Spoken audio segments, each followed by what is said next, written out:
उस जमाने में अकबर ने कहा था अब इस इस्लाम को आए हुए 1000 साल हो गए, अब नया दीन आना चाहिए। लोग मुझे आज बताओ, आज हालात खराब हैं या उस वक्त हालात ज्यादा खराब थे? उस वक्त वो तो डिक्टेटर था, डेमोक्रेसी नाम की कोई चीज नहीं थी, लोगों को एहतजाज करने का हक नहीं था, बादशाह के खिलाफ कोई बात नहीं कर सकता। इतने बुरे हालात में भी वक्त का मुजद्दिद अहमद फारूकी सरहिंदी आवाज उठाता और कहता है, ए अकबर तेरा दीन नहीं चलेगा, जो दीन चलेगा वो मेरे मुस्तफा का ही होगा। इसलिए मैं अपने बच्चों से कहता हूं, निराशा होने की, मायूस होने की कोई जरूरत नहीं। मेरा दिन कल फल फूल रहा था, मेरा दीन आज भी फल फूल रहा है। इस्लाम था, इस्लाम है, इस्लाम रहेगा।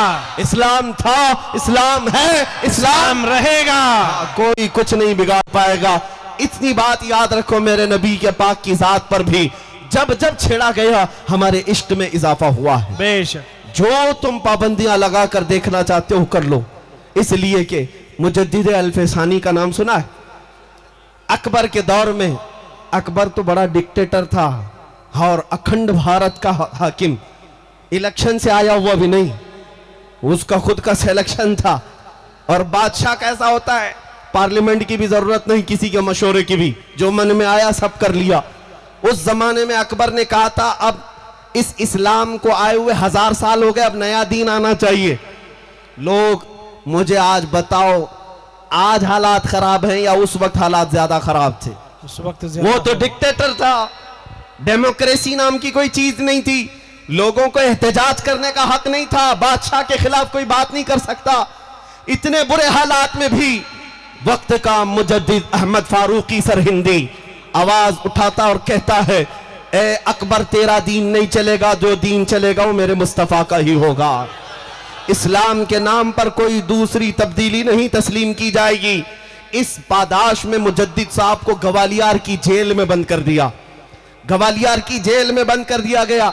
8 साल के बाद जब मुजद्दिद अल-फसानी को छोड़ने, रिहा करने की बात आई तो जेल में जाकर देखते हैं, सुनो एक आशिक रसूल की जिंदगी क्या होती है, तुम कहां बंद बांधोगे।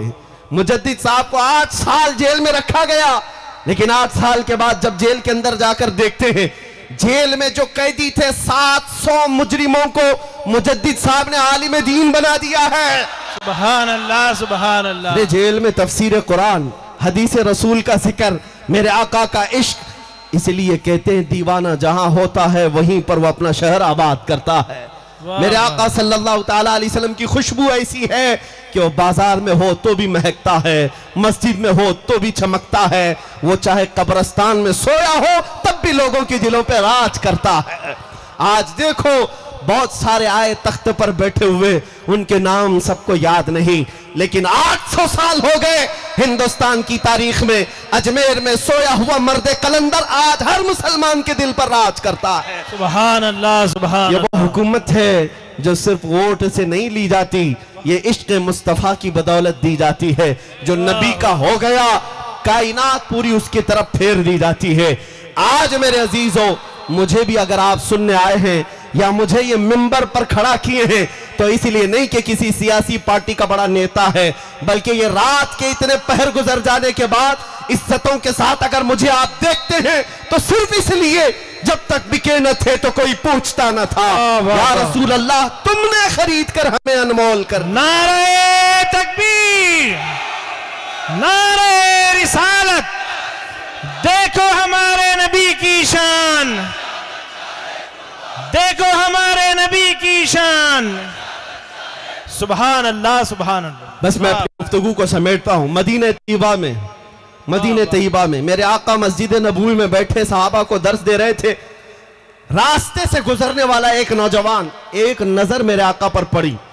यहूदी घर से ताल्लुक था, माँ भी यहूदन बाप भी यहूदी, लेकिन नौजवान दरवाजे से खड़े होकर देखता रहा और मेरे आका की मनमोहनी सूरत, वो जो दिलों को लुभा जाए, देख करके ऐसा दीवाना हुआ कि खड़ा ही रह गया और हुजूर की मीठी बातें सुनते सुनते वहीं खड़ा रह गया। फिर घर चला गया। शाम को बेकरारी बढ़ी कि उन अल्फाज में कितनी मिठास है। एक बात याद रखना, जो नबी पाक सल्लल्लाहु ताला अलैहि वसल्लम की तरफ देखता है या हुजूर की तरफ आता है, ये वही दिल आएंगे जिन दिलों को अल्लाह पाक करता है। जिन दिलों में कुत्ते पहले से भरे हुए हों, उन्हें मेरे नबी का चेहरा क्या समझ में आए। आपको वो हदीस मालूम है, हुजूर सल्लल्लाहु अलैहि वसल्लम बैठे हुए थे, हजरत अबू बकर आए, कहा आपसे ज्यादा हसीन मैंने किसी को देखा नहीं। हुजूर ने फरमाया सच कहा अबू बकर। अबू जहल आया थोड़ी देर बाद, कहा मोहम्मद तुम्हारे से ज्यादा बदसूरत मैंने किसी को नहीं देखा, नऊज़ु बिल्लाहि मिन ज़ालिक। मेरे आका ने फरमाया तू भी सच कहता है, ये कैसे हो सकता है। बाद में मेरे आका सल्लल्लाहु ताला अलैहि वसल्लम ने फरमाया मैं आईना हूं, हर कोई अपनी सूरत देखता है और अपनी बयान करता है। सुभान अल्लाह। अबू बकर आए, अपना चेहरा इस आईने में अच्छा देखा, तारीफ की, और ये बदबख्त आया अपना चेहरा देखा, अपनी मजम्मत किया। तो जितने पाखंडी भौंक रहे हैं, सुन लो तुम्हारी अपनी हैसियत क्या है। जो नबी पाक की शान में भौंकता है वो हलाली नहीं होता, हलाली नहीं होता। वो अपना नसब सबको बता रहे हैं, देख लो सुन लो हम हरामी हैं। इस बात की हमें फिक्र नहीं है। मैं जो बात कह रहा हूं, एक नौजवान हुजूर को देखा, बेकरार हुआ, घर गया, दूसरे दिन उसी टाइम पर फिर मस्जिद में आया। मस्जिद के दरवाजे पर दूर से ही मेरे आका की बातें सुनता रहा, खड़ा होकर के हुजूर को देखता रहा, अंदर आने की हिम्मत नहीं। फिर गया, 2-3 दिन के बाद लोगों ने शिकायत कर दी उसके बाप से। यहूदी था और बड़ा पक्का मजहबी। लोगों ने जाकर कहा है फला तुझे पता है तेरा बेटा तो मोहम्मद की बातें सुनने के लिए मस्जिद पे खड़ा रह जाता है, शाम तक वहीं रह जाता है। बाप को जब ये खबर हुई तो बेटे को बुलाया, बहुत मारा, कहा तू वहां क्यों जाता है, वहां हरगिज मत जा, उनका जादू चलता है। इनको आज तक यही लगता है, आज तक यही लगता है जादू चलता है, नऊज़ु बिल्लाहि मिन ज़ालिक। मेरे अजीजों, हाँ जो कुछ भी चलता है वो मेरे मुस्तफ़ा का हुस्न चलता है। हाँ तो देख लो जितने जादू करना है। आप क्या समझ के हमारे साथ ये जादू का खेल नहीं खेलते, सब खेलते हैं। हमें पता है कितने सिफली, कितने जादू, कितने पाखंडी, कितने ढकोसले, लेकिन हमारा यकीन यह है जिसके साथ मोहम्मद की ज़ात है, जिसके साथ अल्लाह रब्बुल इज्जत की इनायत है, तुम्हारी सारी चीजें हम फूंकों में उड़ा देंगे इंशाअल्लाह। उस नौजवान को बाप ने बहुत मारा, फिर उसके बाद पाबंद कर दिया कि वापस जाएगा नहीं। चंद दिनों पाबंदी किया, बेकरारी ऐसी है, मैं कह रहा हूं ना, बार बार दीवानों को जब छेड़ा जाता है मोहब्बत बढ़ती जाती। जूं जूं दवा की मर्ज बढ़ता गया, और फिर वापस आया 8 दिन के बाद, फिर वहीं खड़ा रह गया। बाप को जाकर किसी और जासूस ने खबर दी कि आज तुम्हारा बेटा फिर वहां मिला है। बाप ने जंजीरों में बांध दिया, हाथों में भी और पैरों में भी बेड़ियां बांधकर घर में कैद कर दिया। आज के बाद तू घर से भी नहीं निकलेगा। लोगों ये भी करके देख लो, जंजीरें बांध करके घर के अंदर कैद किया। हुआ क्या, यह नौजवान बच्चा बीमार पड़ गया, बीमार हो गया। उसकी बीमारी पर भी माँ बाप को तरस नहीं आया। बीमार होते होते महीना गुजर गया, उसकी बीमारी इतनी बढ़ गई कि जिस्म पीला पड़ने लग गया। अब माँ बाप को डर लगने लगा कि ये 20-25 साल का जवान, अगर हम इसे इसी कैद तन्हाई में मार डालेंगे तो अच्छा नहीं होगा, अकलौता बेटा है। जंजीरें खोल दी, अब इलाज कराने पर आ गए। हकीमों को बुलाया, तबीबों को बुलाया, सारे हकीम आए, तबीब आए, और दवा करते करते आजिज आ गए और कहा इसका मर्ज ही कुछ और है, हमारी पकड़ में नहीं आता, हमारी पकड़ में ये बीमारी नहीं आती, इसका मर्ज ही कुछ और है। वो मर्ज इन्हें क्या पता चलेगा, जान है इश्क मुस्तफा, रोज फजू करे खुदा, जिसको हो दर्द का मजा नाजे दवा उठाए क्यों। वो दवा का नाज क्यों उठाएगा जिसको दर्द में ही मजा आता हो। हकीमों ने, तबीबों ने कहा ये लाइलाज है। चंद दिनों के बाद फिर इलाज के लिए एक बड़े हकीम को बुलाया गया। उसने कहा तुम्हारा बेटा 1 दिन या 2 दिन का मेहमान है, मर जाएगा। ये तुम्हारा लड़का अब लाइलाज हो चुका है, इसे जो खाना है खिला दो, जो पीना है पिला दो, अब ये ज्यादा दिन तक नहीं ठहर सकता। ये कहकर हकीम रुखसत हुआ। अब माँ का कलेजा दहल गया, मेरा जवान बेटा दुनिया से चला जा रहा है। बाप को भी अब थोड़ा तरस आया और आए बेटे से कहा बेटा हमारे साथ हमसे ज्यादती हो गई तेरे मामले में, हमें माफ कर दे, छोड़ दे पुरानी बातें, सब अच्छे से जीते हैं। अब बता तू क्या खाना चाहता है, क्या पीना चाहता है, तेरा इलाज कर करके थक गए। वो नौजवान कहता अब्बा जान अगर मुझ पर रहम करना चाहते हो तो एक बार मोहम्मद को देखना चाहता हूं। सल्लल्लाहु अलैहि वसल्लम। ईमान लाया हुआ नहीं है, ईमान लाया हुआ नहीं है। माँ बाप से कहता है एक बार मोहम्मद को देखना चाहता हूं, अगर मुझे देखने की इजाजत मिल जाए तो फिर मैं आपसे कोई चीज नहीं मांगूंगा। माँ का कलेजा पसीज गया, कहा इस दर्द के आलम में, इस बीमारी के आलम में भी मेरा बच्चा अगर किसी को पूछ रहा है तो आमिना के लाल को पूछ रहा है। शोहर से कहा जाओ एक बार उनको खबर कर दो हमारे घर में आग लगी है, हमारा बेटा दुनिया से जा रहा है, हमें इस तरह दागे मफारकत दे जा रहा है, एक बार आप अपना चेहरा दिखा दीजिए। बाप आया, यहूदी है और हुजूर पाक सल्लल्लाहु अलैहि वसल्लम से दुश्मनी भी रखता था, नफरत भी, दूरी भी रखता। मस्जिद में आना पड़ा, मेरे आका सहाबा के साथ बैठेंगे, सुबह का वक्त है, फजर की नमाज के बाद का वक्त है। वो आया और आकर कहने लगा मेरा बेटा फला फला और ऐसा आपकी दीवानगी में मुब्तला है कि हमने उसे घर में कैदे तन्हाई में रखा तो बीमार हो गया, अब मरने के करीब आया, हम उसे पूछते हैं कुछ चाहिए तो बस वो चाहता है कि एक बार आपको देख ले।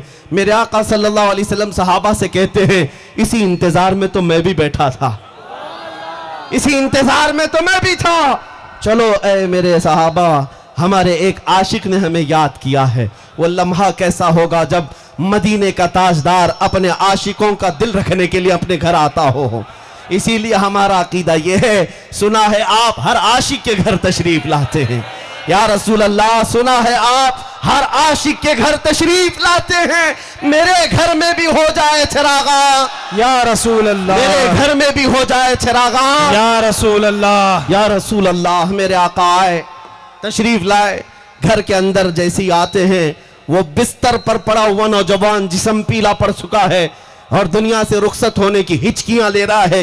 जैसे ही मेरे आका घर में कदम रखते हैं, बिस्तर के करीब जाते हैं, देखा तो उसके चेहरे का रंग बदल गया, जिस्म में तवानाई आ गई, जिस्म के अंदर हरारत और गर्मी पैदा हो गई और अपने बिस्तर पर ताकत देकर के उठने लगा। मेरे आका ने अपना हाथ सिराने के पास रखकर और सहारा देकर उठाया और जब वो उठा तो चेहरा सामने चेहरे से मिल गया। मेरे आका सल्लल्लाहु ताला अलैहि वसल्लम को देखने का बहाना मिल गया और जन्नत में जाने का बहाना ठिकाना मिल गया। अब उस नौजवान से मेरे आका ने सिर्फ इतना कहा, पढ़ो, अब किस बात का इंतजार करते हो, ला इलाहा इल्लल्लाह मुहम्मदुर रसूलुल्लाह। उस नौजवान ने कहा बस आपको देखकर ही पढ़ना चाहता था। मेरे आका सल्लल्लाहु ताला अलैहि वसल्लम की बारगाह में वो दस्त बस्ता, जिस तरह से भी अपनी कैफियत थी, कलमा तैयबा पढ़ा, मुशर्रबा इस्लाम हुआ। मेरे आका अभी घर से रुखसत भी नहीं हुए थे कि जिस्म से रूह निकल गई। मेरे आका सल्लल्लाहु ताला अलैहि वसल्लम के सामने रूह जिस्म से निकल गई। मैं ये बात कहता हूं, कान खोलकर सुन लो मेरे बच्चों, इनका मकाम क्या था, पूरी जिंदगी उनकी कैसी गुजरी। वो सहाबियत का मकाम पा गए। फजर के बाद वक्त में बता रहा हूं, मेरे आका गए, ईमान लाए, जोहर का टाइम भी नहीं आया, पूरी ईमानी जिंदगी में एक नमाज पढ़ने का भी वक्त नहीं मिला, ज़कात देने का भी वक्त नहीं मिला, हज करने का भी मौका नहीं मिला, तस्बीह पढ़ने का भी मौका ना मिला। बस इधर ईमान लाए और उधर रुखसत हो गए। ये इतने चंद लम्हात में उस नौजवान की जिंदगी, वक्त का गौस अब्दाल अख्ताब भी उनके कदमों तक नहीं पहुंच सकता, इसलिए कि सहाबी के मकाम को कोई गौस भी नहीं पहुंचता। इसलिए कि उस सहाबी को उन चंद लम्हों में अगर कोई चीज औजे सुरैया पर पहुंचाती है तो नमाजें, तस्बीह, जिक्र, अस्कार नहीं, बल्कि चेहरे रसूल को एक बार देखना उन्हें आसमान की बुलंदी पर पहुंचाता है। सुभान अल्लाह, सुभान अल्लाह, अल्लाहु अकबर, या रसूल अल्लाह, या अली, लब्बैक लब्बैक या रसूल अल्लाह, लब्बैक लब्बैक लब्बैक या रसूल अल्लाह, लब्बैक लब्बैक लब्बैक या रसूल अल्लाह, लब्बैक लब्बैक लब्बैक या रसूल अल्लाह। मेरे अजीजों, ये बात अब तवज्जो से सुनो। एक नौजवान को चंद लम्हों के लिए अगर मेरे मुस्तफा का दीदार मिल जाए, वो पूरे जमाने के गौस, अब्दाल, अख्ताब, नुजबा, शुरफा से भी बढ़ जाता है, बहुत बुलंद मकाम पा जाता है। गौसे पाक रज़ियल्लाहु ताला अन्हु का यह फरमान सुना है आपने? आपसे पूछा गया था सहाबा का मकाम बड़ा है या गौस का? आपने क्या कहा था? जो रसूलुल्लाह के सहाबी जिहाद में जाते, जिन घोड़ों पर बैठकर जाते, उन घोड़ों के टाप के नीचे से जो धूल उड़ती थी, उस धूल तक भी कोई गौस नहीं पहुंच सकता। इसलिए कि सहाबी को जो मकाम मिला है वो दीदार रसूल की वजह से मिला है। इसीलिए अपना सब कुछ गुंबद खजरा, अपना सब कुछ गुंबद खजरा। इस बात को याद रखो मेरे अजीजों। मैं इसी बात को गुनगुनाता हूं। मेरा तो सब, मेरी बहार आप ही से तो है, रसूल पाक सल्लल्लाहु अलैहि वसल्लम की। मैं बेकरार था, मेरा करार आपसे है। वाह वाह वाह। हुजूर मेरी तो सारी बहार आपसे है, आपसे है। हमारे पास जो कुछ भी है वो मेरे मुस्तफा की वजह से, बेशक हुजूर अकरम सल्लल्लाहु अलैहि वसल्लम की वजह से। और आप ये जो देख रहे हैं, ये नाज, ये अंदाज हमारे नहीं होते। झोली में अगर टुकड़े तुम्हारे नहीं होते, जब तक के मदीने से इशारे नहीं होते, रोशन मेरी किस्मत के सितारे नहीं होते। ऐ नौजवानों, बेदाम ही बिक जाए ये बाजारे नबी में, इस शान के सौदे में खसारे नहीं होते।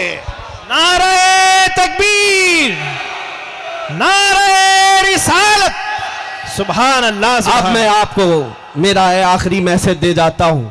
जब हुजूर के दीदार में इतनी बड़ी तासीर है कि मकामात को आन के आन में बहुत बुलंदी तक ले जा सकती है। अब अपने दिल पर हाथ रख करके बताओ, इस कायनात में, इस भरी दुनिया में अल्लाह ने अगर आंखें दी हैं, तो क्या हमें यह तमन्ना नहीं करना चाहिए कि हम भी आमिना के लाल को देखेंगे? इंशाअल्लाह जरूर। क्या ये तमन्ना हर मोमिन की नहीं होनी चाहिए? होना चाहिए। मेरे अजीजों, अगर सच्चे दिल से तुम्हारी तमन्ना है तो क्यों बारगाह मुस्तफा में ये नहीं कहते, मेरे आका आओ कि मुद्दत हुई है, मेरे आका आओ कि मुद्दत हुई है, तेरी राह में अखियां बिछाते बिछाते, तेरी हसरतों में, तेरी यादों में बड़े दिन हो गए हैं घर को सजाते सजाते।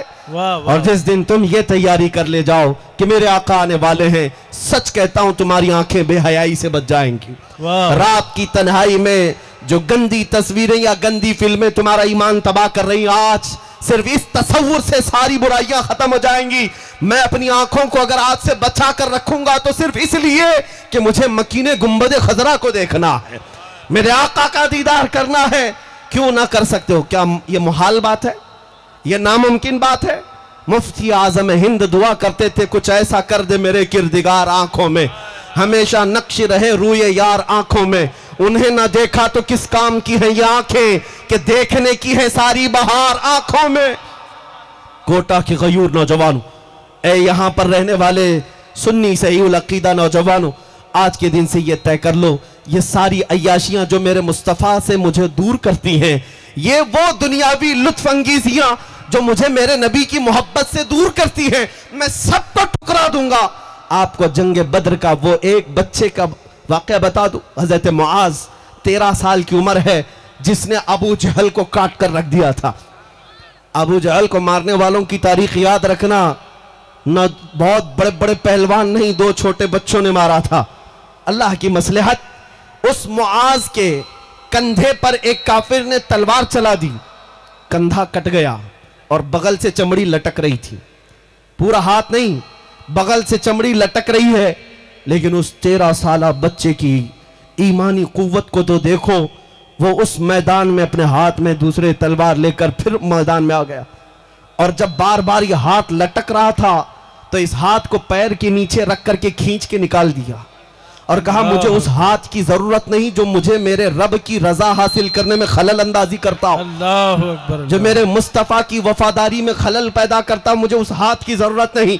ऐ नौजवानों, क्या तुम आज ये अहद नहीं कर सकते कि मुझे उन गानों की जरूरत नहीं जो मेरे मुस्तफा से मुझे दूर करते हो, मुझे आज उन अय्याशियों की जरूरत नहीं जो मुझे मेरे नबी के कदमों से दूर करते हो, कि मैं तो आज से यह अहद करके जाऊंगा, मैं सो जाऊं या मुस्तफा कहते कहते, खुले आंख सल्ले अला कहते कहते, हमारा दिन, हमारी शब, हमारी रात, हमारी शामें इस तरह से गुजरे आज से।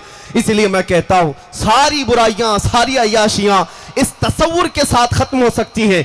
आज या कल हमें भी मरना है, तुम भी मरोगे, हम भी मरेंगे, जाएंगे कब्रिस्तान में। हमारी जिंदगियों का कोई भरोसा नहीं, कल भी मौत आ सकती है, परसों भी। बल्कि यहां बैठा हुआ कोई ये नहीं कह सकता कि कल की शाम हमको देखना नसीब होगी। मलकुल मौत हमेशा हमारे पीछे है, किसी भी वक्त रूह निकल जाएगी। दुनिया में हासिल क्या किया? दुनिया में जवानी अल्लाह ने दी, ताकत दी, माल दिया, क्या हासिल किया? कुछ हासिल हुआ? और जाने के वक्त अगर तुम्हारे हाथ में कुछ नहीं तो मायूस जाओगे, तुम्हारे चेहरों पर, लबों पर मुस्कुराहट नहीं होगी। इसलिए जब तक जवानी है इस तमन्ना के साथ जियो कि मेरे आका आओ कि मुद्दत हुई है, हुजूर को देखने की तमन्ना लेकर जियो, इंशाअल्लाह हर बेहयाई से पाक रहोगे। इसलिए कि अभी लोगों को पता नहीं है, उस हुस्न को एक बार जो देख लेता है दुनिया का सारा हुस्न उसकी आंखों में फीका होता है। बेशक सारा हुस्न हेच है। फिर कोई मजनू लैला के पीछे नहीं भागेगा, कोई महबूब महबूबा के चक्कर में नहीं पड़ेगा। जिसने मेरे आका के हुस्न को देखा तो फिर वो गुनगुनाएगा, मुख चंद बदर शाशानी ये, वाह वाह, चमके लठ नूरानी ये, काली जुल्फ आंख मस्तानी ये, मखमूर अखें मद भरिया, उस सूरत नू में जान अखा की जान जहां अखा, सच अखा रब दी शान अखा, उस शान तो शाना सब नबिया। सुभान अल्लाह मा अजमलका मा अकमलका मा अहसनका, किथे मेहरे अली किथे तेरी सना, गुस्ताख अखे किथी जा अरिया। उस हुस्न को अगर बरेली के इमाम से सुनना है तो सुनो, वो कमाल हुस्न हुजूर है कि गुमान नक्स जहां नहीं, यही फूल खार से दूर है, यही शम्मा है कि धुआं नहीं। सुभान अल्लाह, सुभान अल्लाह, या रसूल अल्लाह, जिंदाबाद जिंदाबाद। मेरी तकरीर खत्म, और मैं समझता हूं मेरी तकरीर के बाद यहां बैठा हुआ हर बच्चा और हर जवान अपने दिल में अगर इतना महसूस कर लेता है तो हमारा जलसा कामयाब है। इतनी बात महसूस कर ले कि अब नबी पाक सल्लल्लाहु ताला अलैहि वसल्लम की बात आई तो हाथ नहीं, पैर नहीं, उस नाम मुस्तफा पर अपनी गर्दन देने को भी तैयार हैं इंशाअल्लाह। लब्बैक या रसूल अल्लाह, लब्बैक लब्बैक या रसूल अल्लाह, लब्बैक या रसूल अल्लाह, तुम्हारे इन जज्बों को अल्लाह सलामत रखे, आमीन। तुम्हारी इस ईमानी कुव्वत को अल्लाह सलामत रखे, आमीन। और इस बात पर मैं खात्मा करता हूं कि मोहम्मद से वफा तूने तो हम तेरे हैं, ये जहां चीज है क्या लाहो कलम तेरे हैं। उठो नौजवानों कुव्वत इश्क से हर पस्त को बाला कर दो, दहर में नामे मोहम्मद से उजाला कर दो। सुभान